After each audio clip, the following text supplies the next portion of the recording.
Hi, you guys. I just wanted to share a little bit about what I have been doing over the last couple of weeks, as this has been a little bit of a wait in between my last YouTube videos.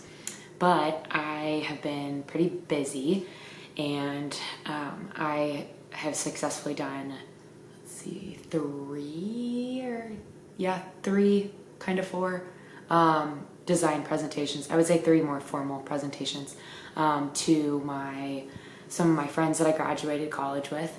Also, by the way, Woo Pig, I'm wearing my Arkansas gear. Got this blanket here. We're in the Elite Eight tonight, so representing. So all of my college friends from Arkansas, we had a Zoom call about a week and a half ago and talked a lot about where I'm at in my project, the floor plan, the RCP, how I can utilize some of these movable panels that the design offers, and then also a big thing that they really brought up for me to really make sure that I take into consideration is the circulation within the space. So, the space is a very big, it's fairly big, open area that has great natural light, really utilizes, displaying and exhibition type things. And so because this is interactive, I don't necessarily want anyone to just walk in and just randomly go to a station.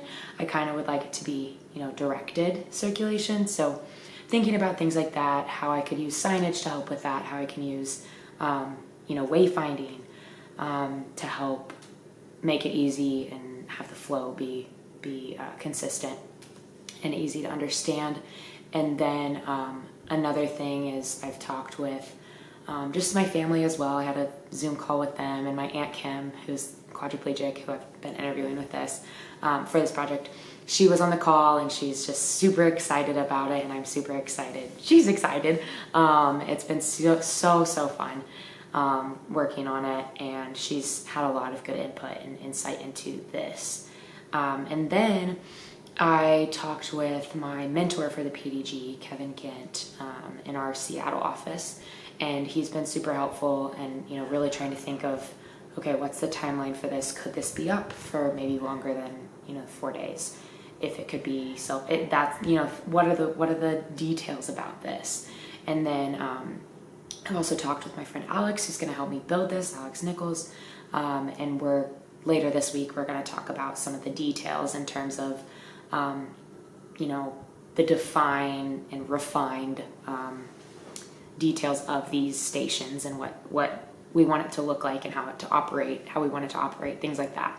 Because in the renderings and the plans and things that I showed to some of my friends and people I work with, it was very schematic, but yet, defined to a point, but very still working in the design process.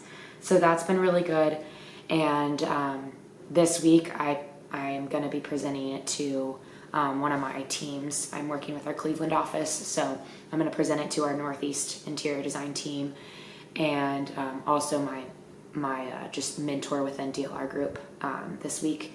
And I also plan on hopefully sharing it to the AIA, the people who I'm connected with there, because that's where I'm having this building, or this interactive pop-up exhibition space, and it'll be at the AIA building in Dallas. And so I've talked to a couple people there, and so I'm going to actually present kind of my design ideas after all of these meetings I've had with my coworkers as well as friends. So once I refine that, then I'll show it to them, see if they have any tweaks or concerns or anything like that needs to be adjusted just based on using their space. And then we'll go from there. So that's really exciting on that front.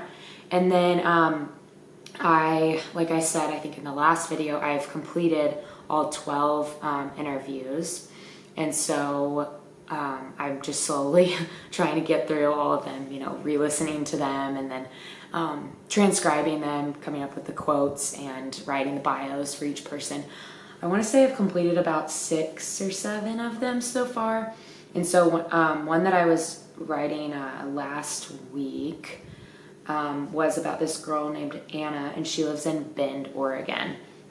And she is actually a sister-in-law to someone who works at DLR Group. So that's how I found, or I was able to be connected with her.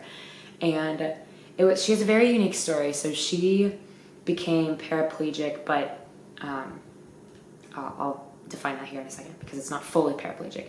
But she became paraplegic 4 to 5 years ago from a rock climbing accident. And it was an indoor rock climbing incident where she was by herself rock climbing. She does it all the time. She's typically rock climbs outside, but the weather didn't allow her to do it outside. So she was just going, and she was on her last little leg of the day, and she totally spaced and didn't clip in and didn't realize that until she kicked off the wall, and she fell about 30 to 35 feet. And the pressure of how she landed, she burst her T12. And yeah, it was really rough, but she's now, like, she moves in between a wheelchair as well as like arm crutches and leg braces on her legs. And so she's actually met a lot of people in Oregon who are, young, active paraplegic people, but they actually call her paraposer, which I think was kind of funny because she's not fully paralyzed from the waist down. So, but she's been able to get back into working on like doing things outside. And I mean, her whole world revolved about doing things outside. She was where is it? She was working in the field, like studying mountain lions, like so cool. So she was working at the time whenever this all happened. She was as a wildlife biology field tech, and she would literally hike and camp out of a backpack in a work truck for days on end, and then she'd get like 2 weeks off, and like she'd just go rock climbing and stuff. So it was a huge thing in her life, and so for her it was the thing that hurt the most, that was the biggest loss, was like just being able to be active and outdoors. She was like, that was harder than just coming to terms with the fact I'm paraplegic. Like for her, it was just how, like, being on a sidewalk for the rest of my life, like, nah, that's not gonna happen. So what's been cool is that she was able to get a grant for an off-road 3-wheel adaptive mountain bike. So she's been able to kind of learn to adapt in her situation into what she likes to do and what she's trained in and things like that. So that's super, super cool, but I won't spoil everything for that bio, but you'll figure out more once I ride it. And let's see, another thing I wanted to update you guys on is how I'm gonna do these bios. So I have 12 of them, and in the space of the AIA building, they have these like movable panels. There's a track system, and these panels move around, and you can like put them wherever.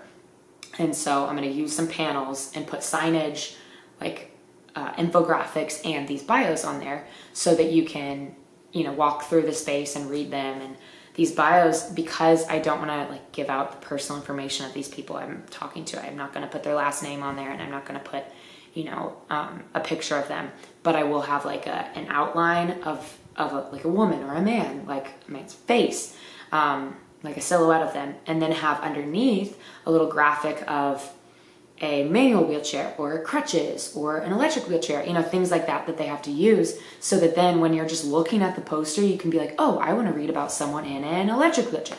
I want to read about someone who uses 3 different devices for mobility related disabilities. And so I just think that'll be really cool, and I'm really, really excited to start getting those completed and playing around with the layout of that. So that's a little update for you guys on where I'm at. And this week, I think a lot will happen in terms of the final design as I work through talking with a couple more people and then talking with AIA. So once those get finalized, I think we're going to be on the good track to know exactly what kind of materials I'll need to buy and start figuring the design of that out. So that is pretty much my update for y'all, and stay tuned for more as it comes along. Thanks. Bye.